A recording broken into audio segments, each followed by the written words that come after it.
नायगढ़ में नया दिन शुरू हुआ। हर तरफ फूल खिले थे और परिंदे अपनी अपनी जबान में गीत गा रहे थे। छोटू ने ढोलू से कहा, भाई अगर मैं तुम्हें एक काम कहूँ तो क्या तुम मानोगे? ढोलू ने कहा, डिपेंड करता है कि काम क्या है। छोटू ने उसे पानी का ग्लास मांग लिया।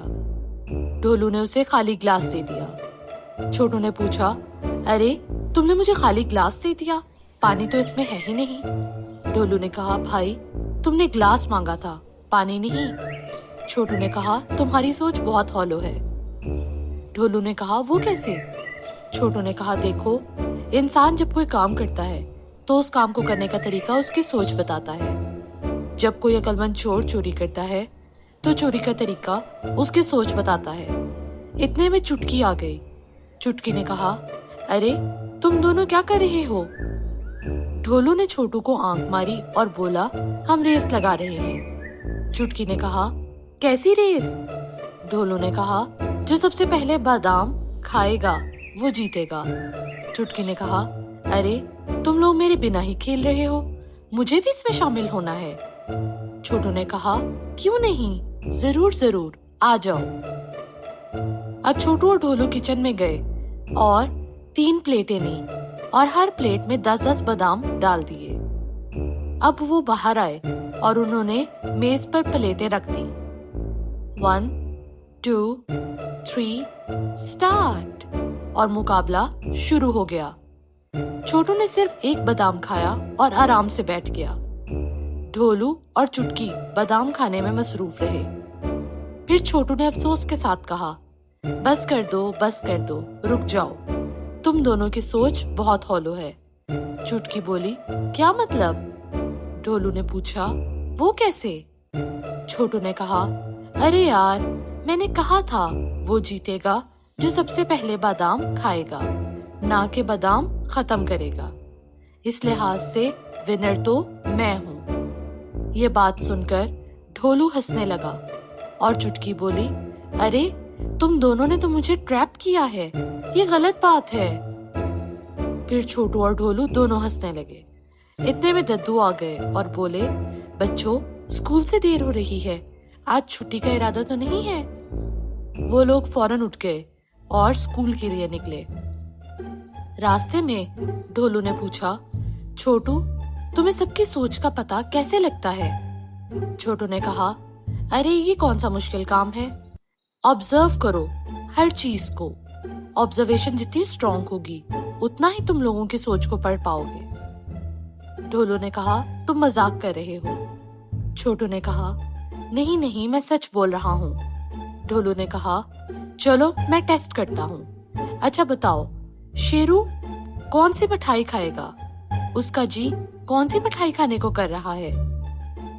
छोटू ने बब्बन की दुकान के सामने खड़े शेरू को एक लम्हे के लिए देखा, ऑब्जर्व किया और बोला, कोई भी नहीं। ढोलू ने कहा, तुम मजाक कर रहे हो, शेरू को लड्डू बहुत अच्छे लगते हैं, वो लड्डू जरूर खाना चाहेगा। छोटू ने कहा, तुम उसे लड्डू दोगे, वो तब भी नहीं खाएगा। ढोलू ने कहा, लगी शर्त?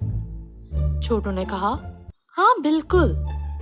ढोलू दुकान पर गया, बब्बन से एक लड्डू लिया और शेरू को डाल दिया।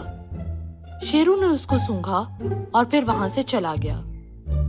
ढोलू का मुंह खुला रह गया। उसकी हैरत की इंतहा न रही तो उसने पूछा, अरे तुम्हें पता कैसे लगता है? छोटू ने कहा, ये सब डीप ऑब्जर्वेशन का कमाल है।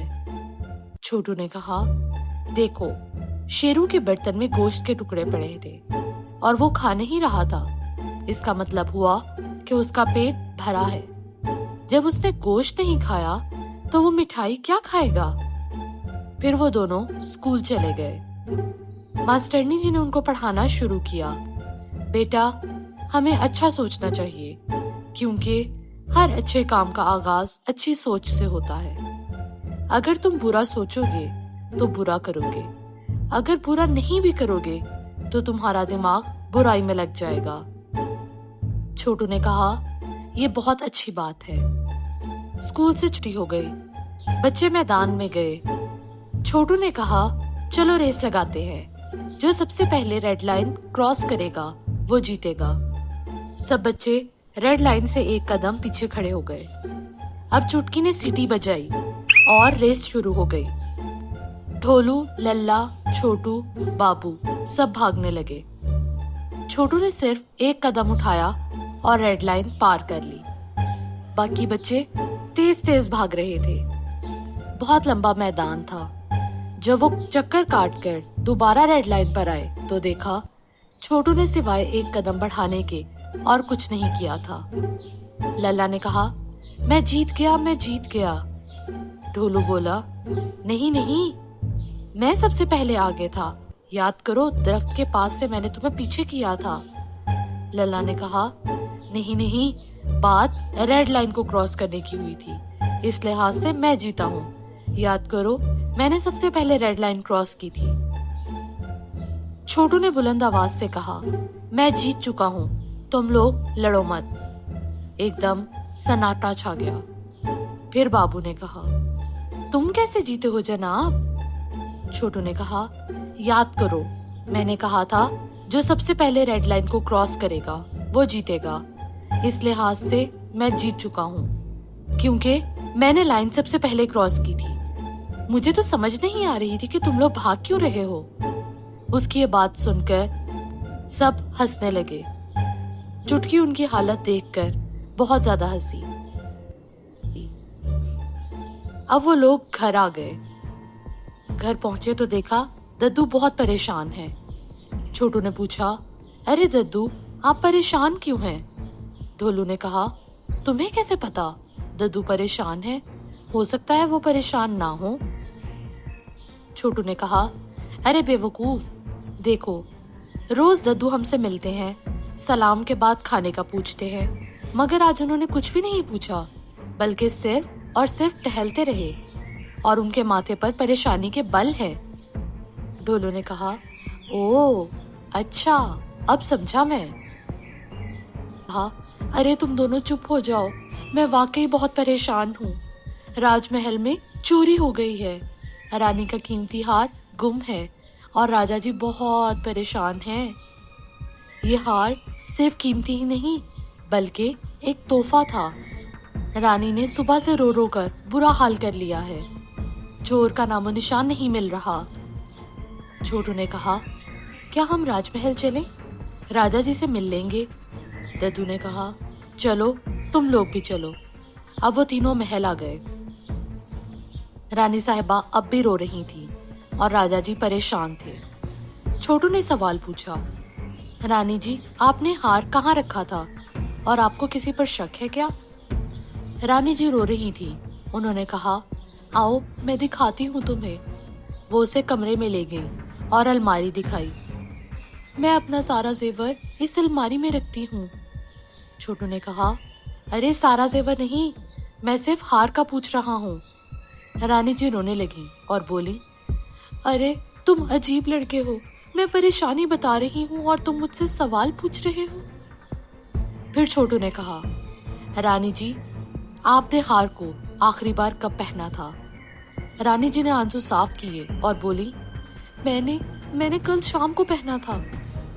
छोटू ने कहा, क्यों पहना था? रानी जी बोली, वो दावत थी ना, कल मेरी बहन आई थी मुझसे मिलने। अब दद्दू ने कहा, बेटा तुम कैसे सवाल कर रहे हो, वो पहले ही बहुत परेशान है। छोटू ने कहा, मैं सिर्फ उनकी मदद कर रहा हूँ, ऐसे मत बोलिए। फिर छोटू ने पूछा, रानी जी, आपने कहाँ दावत की थी?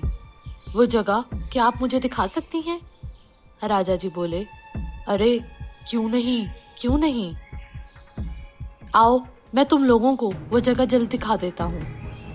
वो लोग उन तीनों को नीचे ले आए और कमरा दिखाया जहाँ दावत की गई थी। फिर छोटू ने पूछा, शहजादी साहिबा कहाँ है? रानी जी बोली, वो देखो, तुम्हारे पीछे ही खड़ी हैं। छोटू ने देखा शहजादी साहिबा वाकई पीछे ही खड़ी थी। वो अपनी चूड़ियों को देख रही थी। छोटू ने पूछा, शहजादी साहिबा क्या आप कुछ छुपा रही हैं? राजा जी बोले, अरे क्या मतलब है तुम्हारा? शहजादी साहिबा गुमसुम खड़ी थी। वो सिर्फ छोटू को देख रही थी। फिर छोटू ने कहा, आपका हार शहजादी के पास है। रानी जी बोली, तुम्हारा दिमाग तो खराब नहीं हो गया?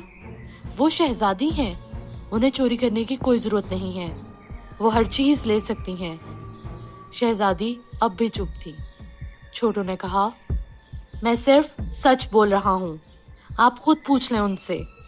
इस पर राजा जी आग बगोला हो गए और बोले, सिपाहियों, इस लड़के को जेल में डाल दो।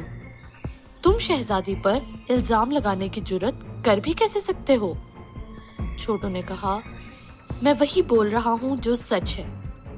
आप शहजादी से पूछ क्यों नहीं लेते? राजा जी बोले, पूछा उनसे जाता है जिन पर शक हो। मुझे शहजादी पर यकीन है। वो जिस चीज की तरफ आंख भर कर देख लेती हैं, वो उनकी हो जाती है। तो चोरी का तो सवाल ही पैदा नहीं होता। इतने में सिपाही आ गए और छोटू को हथकड़ी लगाने लगे। दद्दू बोले, छोटू बेटा बस कर दो और माफी मांग लो बेटा।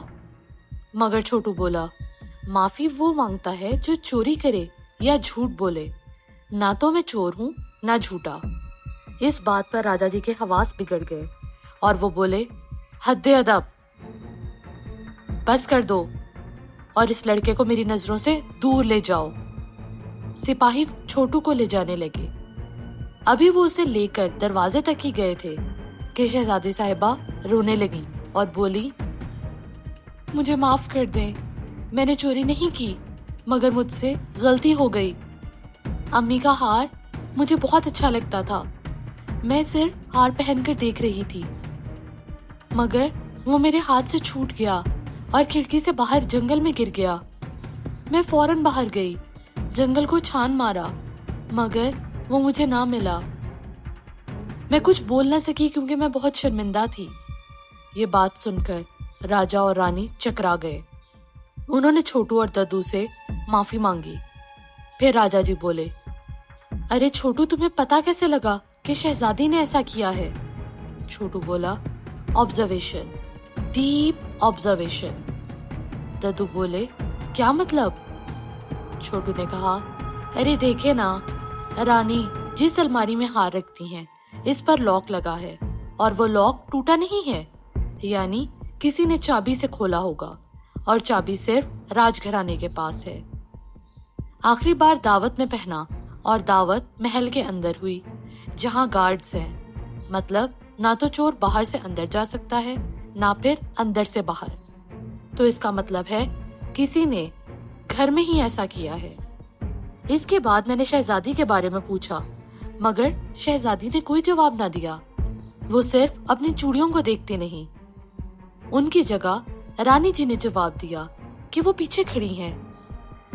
आज से पहले तो ऐसा कभी नहीं हुआ। शहजादी साहिबा के चहकने से तो महल गूंजता है, मगर आज कुछ गड़बड़ है।